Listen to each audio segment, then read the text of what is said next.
Selamat siang dengan Susanti. Kali ini saya akan membahas mengenai jejak pertumbuhan perekonomian Indonesia sebagai salah satu tugas besar 2 mata kuliah perekonomian Indonesia dengan Ibu Rieke Pernamasari. Langsung saja kita bahas yang awalnya, yaitu mengenai latar belakang.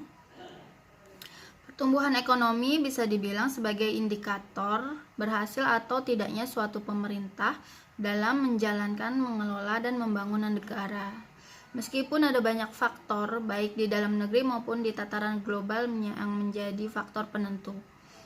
Dalam perjalanannya, Indonesia mencatat pasang surut pertumbuhan ekonomi. Oleh sebab itu, kita akan membahas mengenai jejak pertumbuhan dari masa ke masa pemerintahan, dari era Soekarno sampai era Jokowi. Rumusan masalah yang akan kita bahas, yang pertama, bagaimana perekonomian Indonesia dari masa ke masa. Lalu yang kedua, bagaimana pertumbuhan ekonomi Indonesia di tahun 2019 sampai sekarang. Sebelum kita masuk ke pembahasan yang lebih lanjut, kita bahas dulu mengenai ekonomi di Indonesia. Ruang lingkup ekonomi di Indonesia itu ada ekonomi mikro dan makro. Adapun peranan fungsi pemerintah di bidang ekonomi yaitu sebagai fungsi stabilisasi, fungsi alokasi, dan fungsi distribusi. Karakteristik yang mempengaruhi perekonomian Indonesia yaitu faktor geografis, faktor demografi, dan faktor sosial, budaya, dan politik. Ada beberapa masalah yang dapat mempengaruhi kebijakan pemerintah, seperti masalah kemiskinan, inflasi, masalah pemerataan pendapatan, masalah keterbelakangan, masalah pengangguran dan keterbatasan kesempatan kerja, masalah kekurangan modal, masalah ketergantungan terhadap impor dan utang luar negeri. Pembahasan selanjutnya yaitu perekonomian Indonesia sebelum reformasi atau era Soekarno. Pada tahun 1961, Badan Pusat Statistik mengukur pertumbuhan ekonomi sebesar 5,74%. Setahun berikutnya masih sama, ekonomi Indonesia tumbuh sebesar 5,74%. Lalu pada tahun 1963 pertumbuhannya minus 2,24%. Kenapa bisa minus? Pertumbuhan ekonomi pada saat itu dipicu biaya politik yang tinggi, maka akibatnya defisit minus sebesar 1.565,6 miliar, inflasi melambung atau hiperinflasi sampai 600% hingga tahun 1965. Pertumbuhan ekonomi Indonesia masih dapat kembali ke angka positif pada tahun 1964, yaitu sebesar 3,53%. Lalu setahun kemudian, pada tahun 1965, angka itu masih positif meskipun turun 1,08%. Terakhir di era Presiden Soekarno, tahun 1966, ekonomi di Indonesia tumbuh sebesar 2,79%. Perekonomian selanjutnya yaitu era Soeharto. Pada tahun 1967 mengeluarkan Undang-Undang Nomor 1 Tahun 1967 tentang penanaman modal asing. Undang-undang ini membuka lebar pintu bagi investor asing untuk menanamkan modal di Indonesia. Lalu tahun berikutnya Soeharto membuat rencana pembangunan 5 tahun atau Replita yang mendorong swasembada. Program ini meningkatkan pertumbuhan ekonomi Indonesia hingga 10,92% pada tahun 1970. Setelah itu, di tahun-tahun berikutnya hingga sekitar tahun 1997-an, pertumbuhan ekonomi Indonesia cenderung tinggi dan terjaga di kisaran 6-7%. Pada tahun 1998, negara bilateral pun menarik diri untuk membentuk ekonomi Indonesia, yaitu saat krisis sudah tak terhindarkan. Pertumbuhan ekonomi pun merosot menjadi minus 13,13%.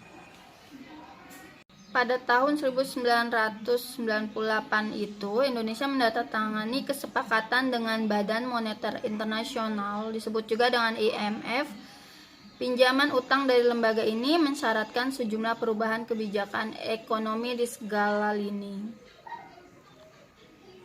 Perekonomian Indonesia selanjutnya pada masa era B.J. Habibie. Habibie menerbitkan berbagai kebijakan keuangan dan moneter dengan membawa perekonomian Indonesia ke masa kebangkitan. Kurs rupiah juga menguat dari sebelumnya sebesar 16.650 per dolar US. Pada Juni 1998 menjadi 7.000 per dolar US pada November 1998. Perekonomian Indonesia era Abdurrahman Wahid. Secara perlahan, ekonomi Indonesia tumbuh 4,92% pada tahun 2000. Gus Dur menerapkan kebijakan desentralisasi fiskal dan otonomi daerah. Pemerintahan membagi dana secara berimbang antara pusat dan daerah. Kemudian pemerintah juga menerapkan pajak dan retribusi daerah. Meski demikian, ekonomi Indonesia pada tahun 2001 tumbuh melambat menjadi 3,64%. Untuk selanjutnya pada masa era Megawati Soekarno-Putri. Pada tahun 2002, pertumbuhan Indonesia mencapai 4,5% dari 3,64% pada tahun sebelumnya. Pada tahun 2003, ekonomi tumbuh menjadi 4,78%.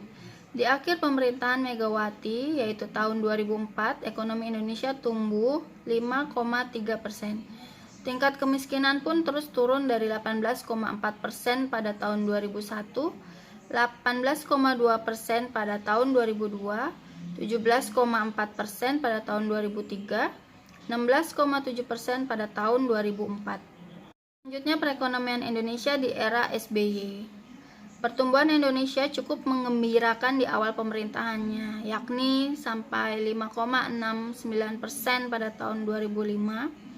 Di tahun 2006, pertumbuhan ekonomi Indonesia sedikit melambat, jadi 5,5%. Lalu di tahun berikutnya, ekonomi Indonesia tumbuh di atas 6%, tepatnya 6,35%. Pada tahun 2008, pertumbuhan ekonomi masih di atas 6%, meski turun tipis ke angka 6,01%. Saat itu, impor Indonesia terbilang tinggi, namun angka ekspor juga tinggi, sehingga neraca perdagangan lumayan berimbang. Pada tahun 2009, diakhiri periode pertama sekaligus awal periode kedua kepemimpinan SBY, ekonomi Indonesia tumbuh melambat di angka 4,63%. Lalu pada tahun 2020, ekonomi Indonesia kembali tumbuh dengan capaian 6,22%. Pemerintah juga mulai merancang rencana percepatan pembangunan ekonomi Indonesia jangka panjang. Pada tahun 2011, ekonomi Indonesia tumbuh 6,49%, berlanjut dengan pertumbuhan di atas 6% pada tahun 2012, yaitu di level 6,23%. Namun perlambatan kembali terjadi setelah itu dengan capaian 6,56% pada tahun 2013 dan 5,01% pada tahun 2014. Selanjutnya untuk perekonomian Indonesia era Joko Widodo. Pada 2015, perekonomian Indonesia kembali terlihat rapuh. Rupiah terus menurun melemah terhadap dolar US. Saat itu ekonomi Indonesia tumbuh 4,88%. Pada tahun 2016, ekonomi Indonesia mulai terdongkrak tumbuh 5-0,3%. Dilanjutkan dengan pertumbuhan ekonomi tahun 2017 sebesar 5,17%. Pada tahun 2018, investasi menyumbang porsi 6,01% bagi pertumbuhan ekonomi, ekspor 4,33%, konsumsi pemerintah 4,56%, konsumsi lembaga non-rumah tangga 10,79%, dan impor 7,10%. Total PDB pada tahun 2018 tercatat sebesar 56 juta atau 3.927 dolar US, memakai kurs saat itu. Sekarang dalam pembahasan pertumbuhan ekonomi di tahun 2019. Pertumbuhan ekonomi di tahun 2019 itu sepanjang tahun 2019 ada penurunan sebesar 0,15% dari tahun sebelumnya. Indonesia masih mampu mempertahankan pertumbuhan di kisaran 5%. Yakin dengan tumbuh mencapai angka 5,02% di 2019. Namun, angka ini lebih rendah 0,15% bila dibandingkan periode tahun sebelumnya yang tumbuh hingga 5,17%. Selanjutnya, pertumbuhan ekonomi kuartal keempat tahun 2019 di bawah angka 5%. Sementara itu, penurunan juga terjadi jika dilihat dari periode pertumbuhan ekonomi di kuartal 4 tahun 2019, yang hanya sebesar 4,97%, lebih rendah dari pertumbuhan kuartal 4 di tahun 2018 sebesar 5,17%. Begitu pula dari pertumbuhan di kuartal 3 tahun 2019 yaitu sebesar 5,02%. Selanjutnya, perlambatan 4 negara mitra dagang jadi faktor penurunan pertumbuhan ekonomi.